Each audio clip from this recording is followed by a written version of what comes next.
Dr. Lori Beth Bisbey. Thank you for joining us. Fascinating conversation.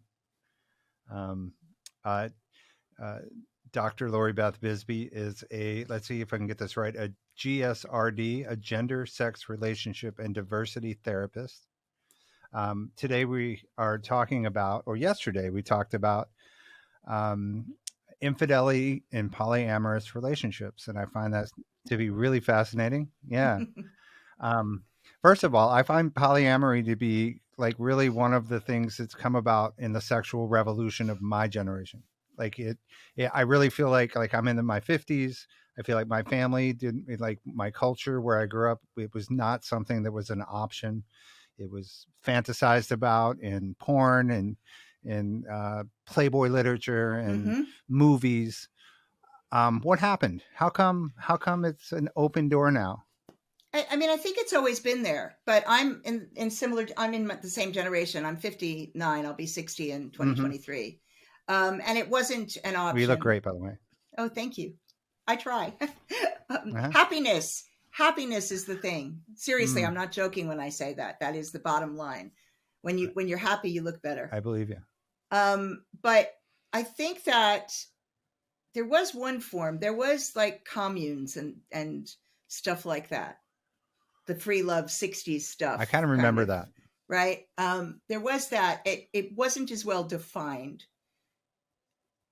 I think people Sure. started really questioning with the divorce rate going up whether or not the line we were Mm. fed about being one person being your everything forever was a real viable thing in all situations, and that people started realizing that not everybody's the same. I also think that, Yeah, it's certainly. sorry, I'll go the right ahead. change, there was a change in our generation. We went, because the generation before us were still more extended family around and more community around, and so you shared the load of parenting with your relatives, and you shared the emotional loads with the relatives and the close friends who lived around you in the communities got more fractured, so you had nobody on top to share it with. And a lot of what polyamory Oh, is bringing that back. I love that idea. I think that's something that's probably not talked about. Is sort of the family structure of a successful polyamorous relationship. Like, so I was thinking during the interview, what is the goal? Like, what is like when you take people in and you take these struggling, challenging relationships and send them in a direction. What's the model for a successful polyamorous relationship? What does that look like? Oh, God, there are a bunch of different models, and that's one of the complications. So for some people, a Mm, successful polyamorous relationship is there's a nucleus here of a couple, and then there are spokes off the wheel of other relationships, and nobody really talks to each other, right? But for others, it's what we okay, call that's kit. one. And the other one is the most popular one that people talk about, but also the hardest to manage, is kitchen table polyamory, where you would have all these people around a kitchen table and have a meal together so that your partners become your friends. Sometimes people are lovers with, there are crossovers within the group, so you get one person having a relationship with Sure. three people, and so it's complicated, but it's everybody. That's more of the idea where you think about that extended family. That's that model. I like um that. and I like that works The for other thing you me. said that I think, the other thing I think you said that's important is that idea that everybody shares some burden in the family with a Mm-hmm. common goal, which I would imagine is, I always say like, whenever we talk about polyamory, I think, God, that sounds like a lot of work. Like it's a lot of people and it's a lot of feelings and a lot of, awareness. And I can, I'm really happy growing in a one-on-one relationship in all of those aspects. And, but there are some people who seem to be able to function in that, um, more fractured. I don't fractured is a poor use of a word, but explain a little bit more of that to me, someone who's sort of myopic about being in a relationship, I mean, I think the first thing if you is can. that, yeah. I mean, I think I can. The first thing is that different people are suited to different type style of relationship. Some people are monogamous. Some Mm-hmm. people can't split their attention in that way. And so for them to Yeah. try to be polyamorous is a nightmare. Other people cannot cannot limit themselves all the time in that way. And my husband likes to say Right. that he always liked to share his toys. You know, when he was a kid, he always liked to share his toys. Oh, that's great. Right. So for That'd him, make a the great T-shirt. yeah, yes, it would, and he would wear it too. He's that kind of guy. But for him, it's like the idea of restricting is really difficult.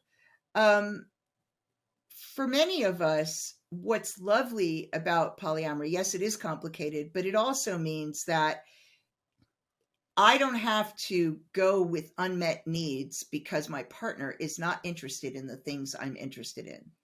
So when we talk sexually, that's really important. So if you have strong needs in a Mm-hmm. direction and your partner wants no part of it, then those are things that you only get to explore in fantasy. If you're non-monogamous, then you have that option to take that somewhere else and explore that and get that need met, and your partner's fine with it because they don't want to do it anyway. Like they're happy to do what they want to do with you, and then you can go and take that icky thing that they don't want to do somewhere else. But there's also the hobbies, emotional burdens, things like that. Some people don't like to process a lot emotionally. They would much prefer that you go and talk to your BFF about whatever it is. Or maybe your Mm-hmm. partner doesn't ever want to go to the ballet and you don't have friends nearby, but you end up dating somebody who loves the ballet and that's what you do together. I mean, so it gives you the opportunity to really be creative about getting your needs met, and it gives each of you more freedom about saying no to things. You don't have the guilt. You know that guilt when you know your partner really really wants to do something and they want to share it with you and you really don't want to do it. Yeah, absolutely. Yeah. Mm-hmm. We're both shaking our heads.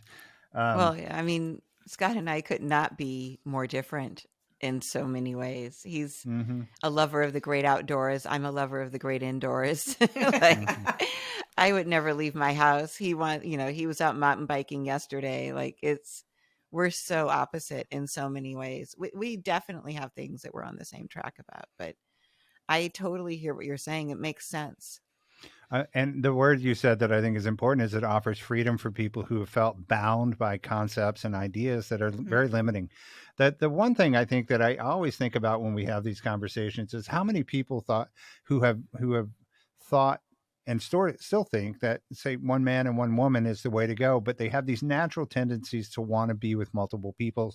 They don't have the skills, they don't have the vocabulary or the conversations. They may have the emotional capacity, but nobody's there to show them the structure. And they felt bad about who they were. It's one of the evolutions of sexuality, I think, that's Mm. occurring, and it's really cool that you have taken the role to help walk people through this. Um, because I do think, like Laura said in the beginning, we've seen a lot of people just go head into it like, hey, this is a free pass. And then the devastation and the embarrassment I think that Mm. comes from that devastation is super impactful, and it's hard to watch. It's hard to watch a train wreck, especially when I'm always rooting for it. I feel like I am monogamous by nature, but I'm always looking for a successful, uh, a new idea that's working for someone, and it's really cool that you're out there teaching people about how to navigate these things through your own experience as well. Yeah, I mean, I think one of the things for me is often people will say, well, there's no commitment but people don't last long term. I've been polyamorous for 25 years.